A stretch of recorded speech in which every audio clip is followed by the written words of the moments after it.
How's it going, everyone? It's Sam.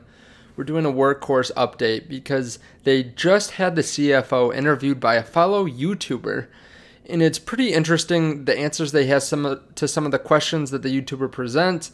He also provides some clarity into what's going on in the future, and there was a little bit of a question that was answered by USPS that's kind of giving some guidance on what they're looking for going forward and the timeline on that contract. And USPS closed the bidding back in July, so a lot of people are wondering, when are we going to hear about the contract? Because Workhorse is one of the major companies that is vying for that $6.3 billion contract. So we're going to go through all that today, talk about some of the major points that I think were really important in the Workhorse interview. And then before you do that, too, if you don't mind hitting the like button, it really helps out the channel. And there are links down below to WeBull. I would suggest, if you haven't done that already, definitely sign up for that. You get 2 free stocks if you deposit $100, one worth up to $1,400. So whatever it is, you can buy some free Workhorse stocks with it. So Jack Spencer did an interview with the CFO of Workhorse. So I think this is awesome. For some reason, whenever I talk about any other YouTuber, people give you a hard time for that. So I am sure Jack Spencer would not have any problem with me talking about this. I mean, all I'm doing is shedding more light on his channel on how great he is at his job. So he was able to interview him, and there were some interesting questions that were brought up. A lot of it is just from Jack's point of view because he is an investor in Workhorse. I'm an investor in Workhorse. We have questions that we want answered that will hopefully make us feel better about the company in general, whether it's buying more or just holding on to it or just reaffirming it to our followers and our subscribers. We want to be correct with what we think, so a lot of the time it's good to go to the source. We're going to go over some of the things that he talked about. So it's a 20-minute interview. I definitely suggest checking it out after this. Jack didn't really do an overview of what he thought about the answers to the questions, which I think he definitely should do. If you're watching this, Jack, definitely do that. I'd be interested in hearing what you say and what you think about what he said. Over the first 8 minutes, they talk about his background a lot, the CFO's background, what kind of got him into Workhorse. They talk about some different tax incentives that are going to be great for Workhorse in California, especially being able to get some big tax incentives for being all electric. But what I think is really interesting is when we get into them talk about the cash position. So as of the last earnings report, Workhorse said that they had about $105 million, and this is just in cash and cash equivalents. This is something where some people are saying this isn't going to last them a long time, but the CFO said that it should last them into 2022.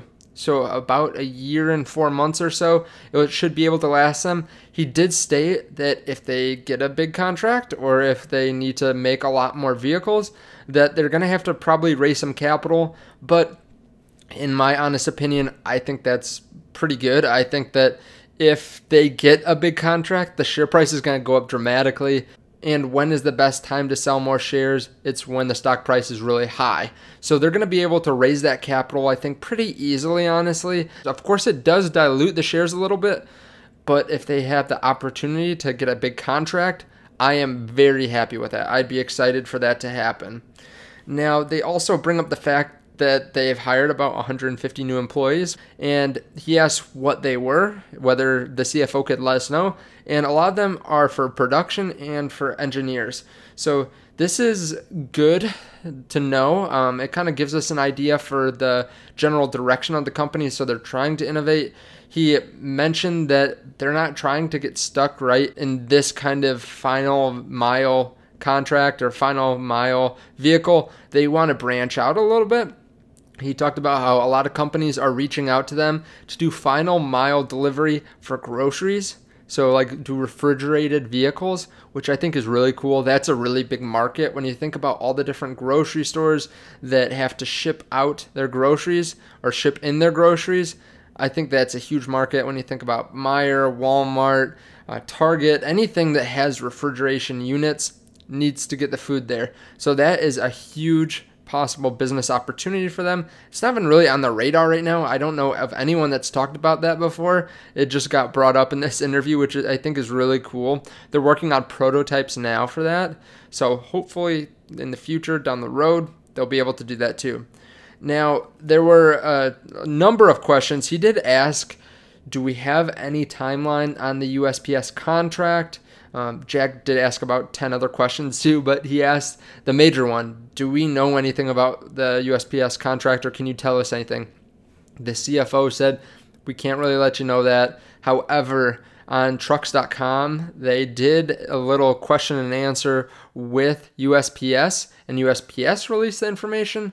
Now, the question and answer was really short, so I'll show you it here. This is as of August 11, and this whole portion is going to be important here. The U.S. Postal Service had said the contract would be worth $6 billion of business to build as many as 180,000 delivery vans. So keep in mind, the final mile vehicles that Workhorse is making are supposedly probably around 50 to 55,000, or maybe even 60,000 based on what we can see in some of their numbers. So they're planning on spending $6 billion. They're planning on wanting 180,000. Those numbers don't add up. So if they're around 50,000 a vehicle, that's actually $9 billion. So that would cost them $9 billion at $50,000 a vehicle. So just keep that in mind. But it also said is looking at splitting the giant order between multiple parties. While several foreign companies are bidding for the business, the contract calls for the mail truck to be assembled in the U.S. So that might provide us a little bit more clarity. You know, maybe they want to split up $2 billion, $2 billion, $2 billion between the three companies that are left in the bidding. So I think that's actually good for Workhorse. I am personally really happy if they get like a third of that contract. That's still going to be massive for them. They'll be able to scale up, and hopefully they can use some of those earnings to go into R&D or research and development and be able to branch out to other lines of business. So what they said was, and this is the agency here, the USPS agency, an award is currently planned for the production phase by the end of the calendar year. So hopefully over the next 3.5 months, we'll be able to know who's won this. Now, I'm sure that's a lot longer than some people want to wait because we just had Q2 earnings. I actually did a video on the Q2 earnings. A lot of people want to see numbers put up now. They want earnings now. But this is a long-term investment. So I'm okay with that. So overall, I think this is good news. I mean, honestly, when we got the earnings this week, the stock price dropped pretty big, about 7.5%. I don't think it matters what this last earnings report was. Yeah, they made 2 or 3 vehicles and sold them. They're planning on building and selling 300 more throughout the rest of the year. But what they're really working on is just building, being able to scale, and being able to hopefully lock down some big contracts that will bring in some money to then be able to expand. Again, go watch this interview by Jack Spencer. They also talk about Lordstown and what that means, that they're being evaluated at a pretty high level, and what that will mean for Workhorse. There's just a ton of good content. Jack, again, if you're watching this, please go check this out. If you guys are watching this and you watch Jack too, go comment on one of his videos for him to watch this so that he hears what I'm saying. Thank you guys so much for watching. Please hit the like button. I really appreciate it. Hopefully this was encouraging to you if you're an investor. I'd be interested in hearing what you think about it too. I want to hear your thoughts because there are a lot of really smart people, smarter than me, in the comments, so definitely let me know those. Again, all those different kinds of links are down and below if you want to support the channel. I appreciate it. Thank you guys so much for watching, and I will see you in the next video. Bye.